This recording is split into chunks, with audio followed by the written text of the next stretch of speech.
Yo, what's up everybody? How's it going today?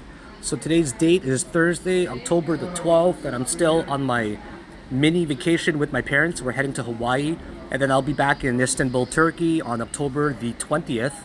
I do appreciate you guys allowing me to have some time off. It's been long overdue. My parents are having a great time. But other than that, let's jump right into the technical analysis and give you guys a very thorough and detailed update on how the market is currently trending. We're going to go through the basic technical analysis methods of moving averages, RSI, MACD today, gauging price action, gauging major resistances and supports, and also making predictions for the rest of Q4 to see how we could possibly trend, and also make some predictions for early next year before the Bitcoin halving starts. And then we'll also jump into market cap for all of crypto. We'll take a look at total 1, total 2, and total 3 for people that are unfamiliar with what the total 1, 2, and 3 is. Total 1 refers to the entire crypto market cap. Total 2 refers to the entire market cap of crypto minus BTC. And total 3 refers to all of the crypto market cap minus the big players of Bitcoin and Ethereum. So let's start off by continuing where I left off yesterday with my prediction.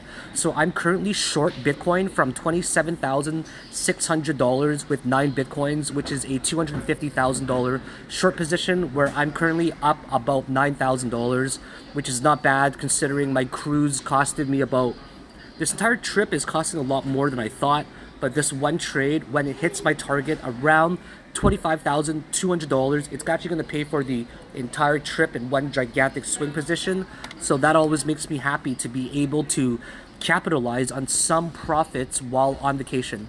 There's always a lot of stress about missing parts of the market and parts of the movements when I'm on vacation. But like Warren Buffett said, it's not about catching every single trade or every single movement. It's just about catching some of them, and that is more than enough.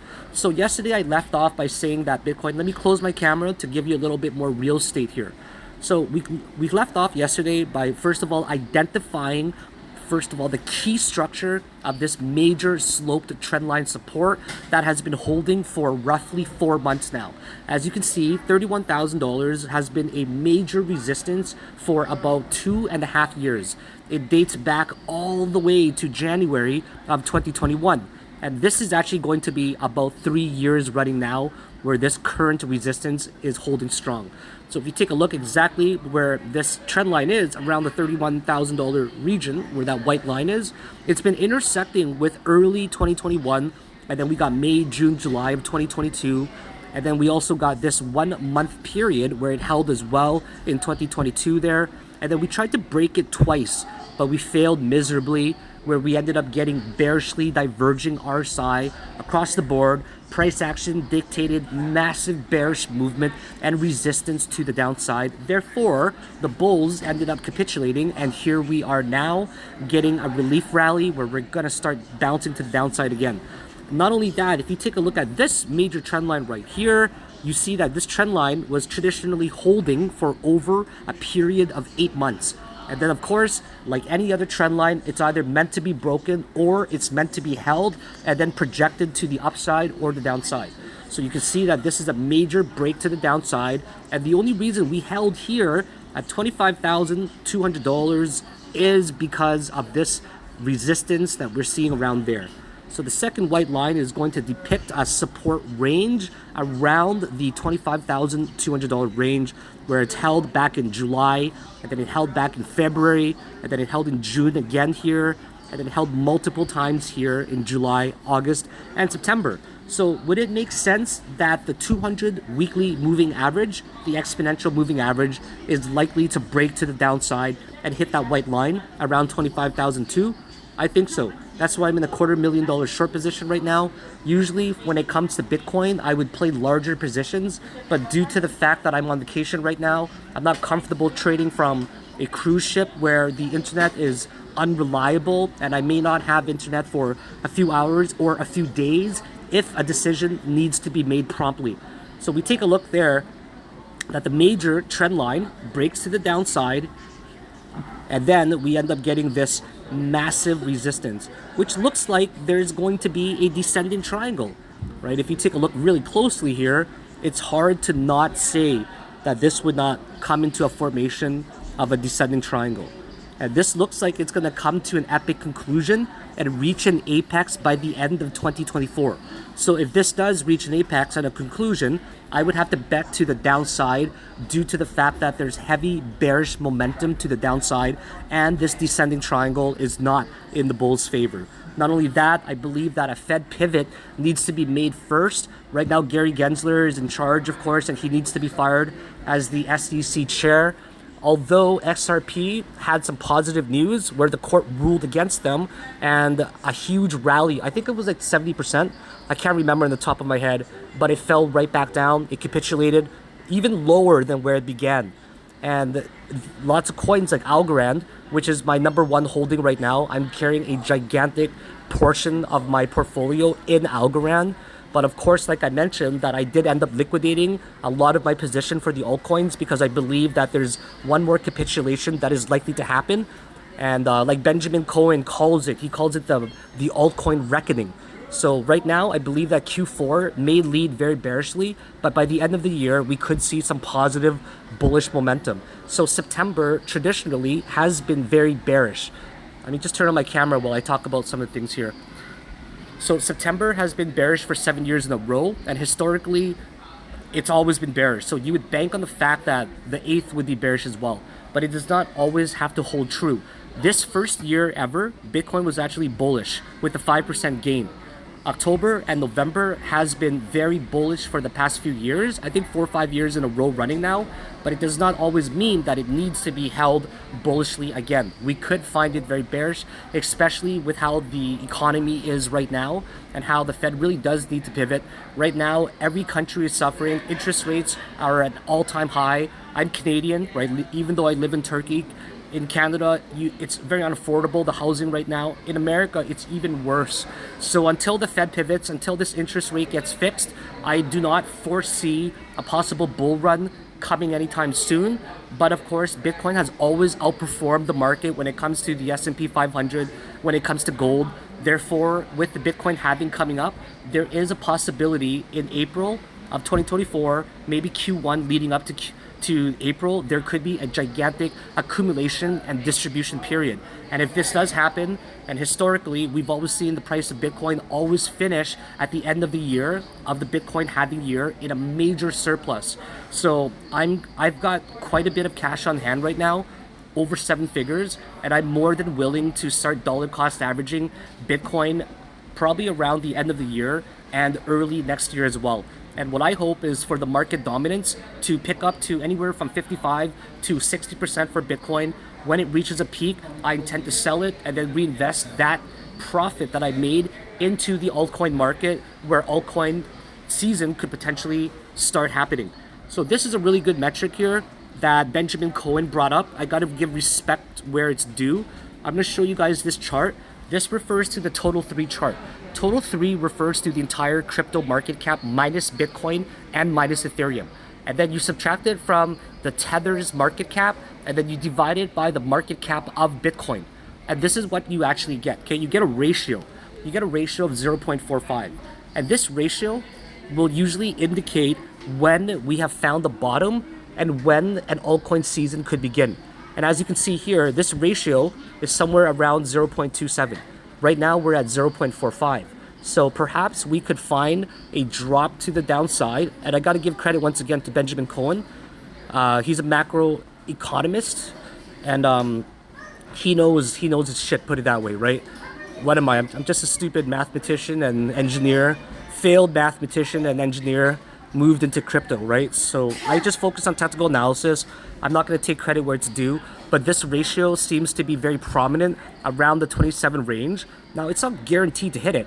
Like anything, these are only metrics and gauges used from a historical point. So it doesn't have to hit this specific ratio, but usually what happens is when it hits this ratio, then that's where the altcoin season could typically begin, okay?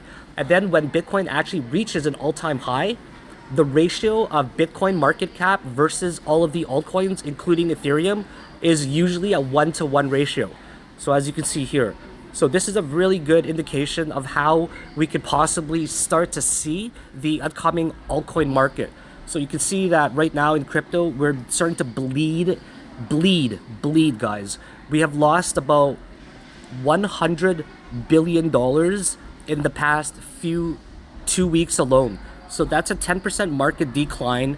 We can see that Bitcoin's dominance is still pretty high. It's still hovering over that 48.9%, which is good, right? As long as it stays at this type of dominance, I'm gonna feel a lot more confident. Not that the market gives a shit about my feelings, but I'm gonna feel a lot more confident because you can see that 48%, 48.5 there. It was holding for like 2 years, and then finally we smash out of it. So what traditionally will happen is the market dominance of Bitcoin, it's going to go upwards to 50, 60%, while the total 2 market cap ends up bleeding.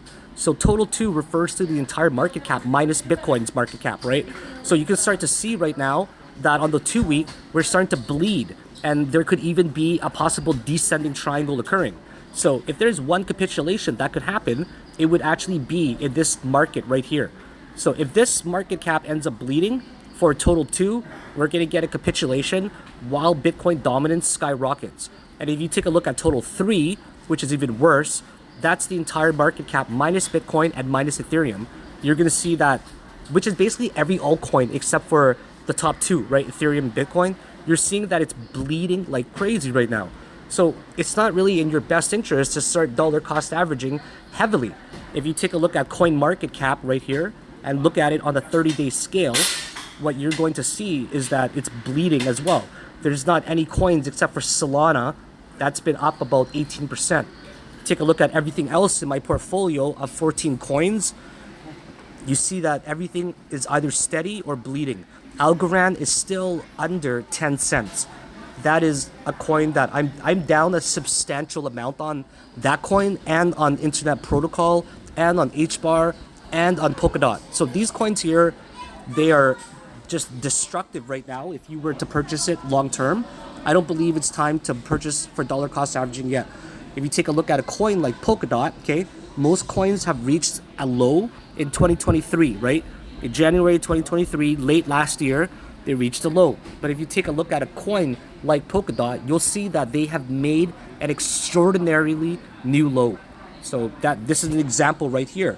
If you take a look at some coins like Solana, they have held fairly strong and fairly decently in the formation of a possible ascending triangle even. But if you take a look at other coins, like for example Cardano, they're on the brink of collapsing to the downside. So these coins are bleeding substantially right now, and we could see anywhere from 30 to 50% drop further, in my opinion. So it's worth it for me to make that executive decision to liquidate some of my portfolio and then to keep a lot of cash on hand so I can get ready for a possible capitulation in the current market right now. And I look at a coin like ICP, this has made another low as well from the 2023 lows that we've seen earlier this year. So some coins like Matic is holding pretty, actually no, Matic has made a substantial 50% drop from 2023. I still believe that Matic's project is solid team, solid fundamentals. You just can't really expect a bullish market when the economy, when world economic conditions are heavily impacting every market right now, from the S&P 500 to crypto as well. So other than that, guys, I just wanted to leave you with my thought of how Bitcoin is very likely to hit the $25,200 range as a resistance or support first, rather. And then once it hits that, it's very likely to break to the downside anywhere between 23,000. Around this range is my next prediction. That is a region where I plan to heavily accumulate between, say, 22 and 23.5. Okay, guys, that's all the time I'm allowing for you today. I will be back later tonight to give you a solid update. I might even go live if there's enough time on the laptop and if internet connection is reliable enough. So have a great day, and I will see you guys either in the Discord group or on Twitter sometime soon. I'll let you guys see me before I go.